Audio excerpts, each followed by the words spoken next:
James, Inter won the title for the 21st time. Milan are a mess.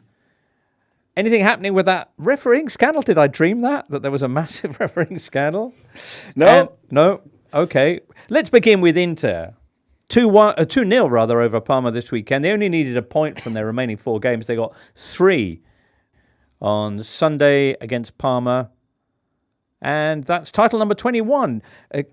Cristian Chivu now winning the title with Inter as a player, as manager of their youth team and the senior side as well. Yeah, the first person to do that, so win the league as a player and a coach for more than 80 years. I know you remember Armando Castellazzi in the 1930s, James. But he was the only one to have managed that feat. With Inter? With Inter. Oh, okay, right, yeah. Yes, because obviously Juventus Conte's done it. Ancelotti. Lead homes. And I think it's no small feat as well, because a lot of people were doubting Inter after last year's Champions League final, lost 5-0 to PSG, and people thought that team was at an end of a cycle, a lot of its players too old. They then went to the Club World Cup with Kivu, and the senior players seemed to fall out. So Lautaro Martinez called out Hakan Çalhanoğlu for going back to Turkey to rehab a minor injury whilst they were slogging it in the heat and humidity of North Carolina, a little bit like you at Strongman last week. And I think for a rookie coach, those situations are actually really tricky. You have to lift a team that has not only lost the Champions League final 5-0, but lost the league on the final day as well. And you have to bring a team that seems to be fractured back together again, because they didn't sell Çalhanoğlu. They kept him. And he's faced lots of difficult times this season, which sounds strange when you think that they've won the league with 3 games to spare, 12-point margin on their nearest rivals.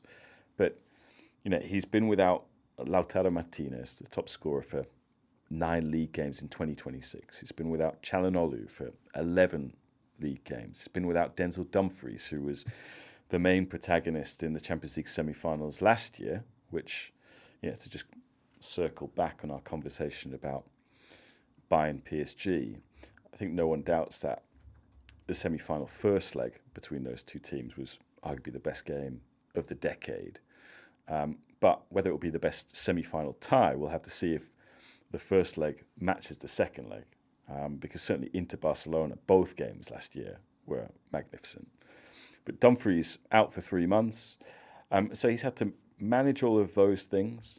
He's then had to have, Alessandro Bastoni become a kind of national pariah in the Derby d'Italia for getting Pierre Kalulu sent off and celebrating. And former Italian Prime Minister came out and said he should never be called up for Italy again. He then does get called up for Italy. He gets sent off in the playoff final against Bosnia.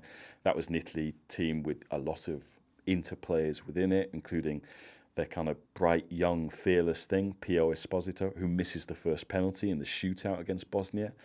So he's had to deal with morale and keeping a team spirit, which I think a lot of people take for granted, but is a required set of skills if you are going to be a coach of a big club. And so I think he emerges with immense credit. Of course, the fly in the ointment in the season is the Champions League, going out to Bodo Glimt in the playoff round. But Inter, certainly the executive team at Inter, very happy with him because, Kivu sort of marks this intention to gradually rejuvenate Inter. He's only 45. His only experience in top-flight football came last season when he was Parma coach for 3 months. He kept them up on the final day, and that was one of the nice full-circle moments of winning the league at the weekend because it came against Parma. And, Parma have stayed up relatively tranquilly this season. Their general manager, Federico Cherubini, said before the game, that's partly because the mentality that Kivu left at this club. So I know people don't think he has the kind of tactical layers and sophistication that Simone Inzaghi had, but I think let's give him the benefit of the doubt. Let's see if he can develop in the way that, say, Vincent Kompany has at Bayern Munich, because as I keep saying, I don't think Conte didn't win the league in his first year. Inzaghi didn't win the league in his first year, and although he's inherited a team that had become used to winning under those coaches, it's actually very difficult to pick up the pieces and put a championship-winning team back together again after what happened last year. When they were in for a quadruple and ended up with absolutely nothing. Inter, under Kivu, finishing ahead of three of the kind of grandees of the Italian coaching world, in Conte with Napoli, Allegri with Milan, and of course Spalletti with Juventus. All those three teams managing to not win this weekend. And I think that's been part of the context of Inter's victory, the fact that the competition's not been the greatest. Strangely countercultural win for Inter as well, because in Italy, those grandees of Italian coaching, particularly Max Allegri, will tell you that team that wins the league is the one that has the best defence. Inter don't have the best defence. I think Como do. But what Inter do have is an attack that will score 1, 2, 3, 4 more goals than you. And only Bayern and PSG have scored more goals in their respective leagues than Inter have this season. And irrespective of the goal difference, which I think is plus 52, Inter have scored 30 more goals than Napoli. I think they've scored 32 or 34 more goals than Milan.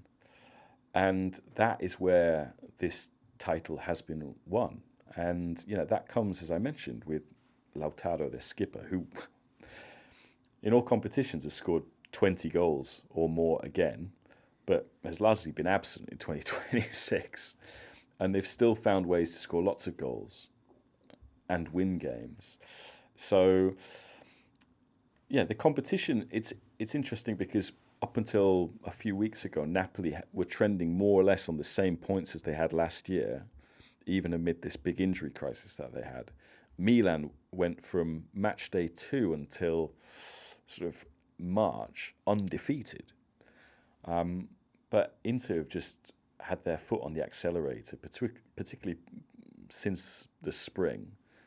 They went on this run where they won 14 of 15 games. And that's where, even though they left the door a little bit ajar for Napoli and Milan, and certainly the press were projecting this desire for a title race, it was kind of dead and over when they went on that incredible run through the spring.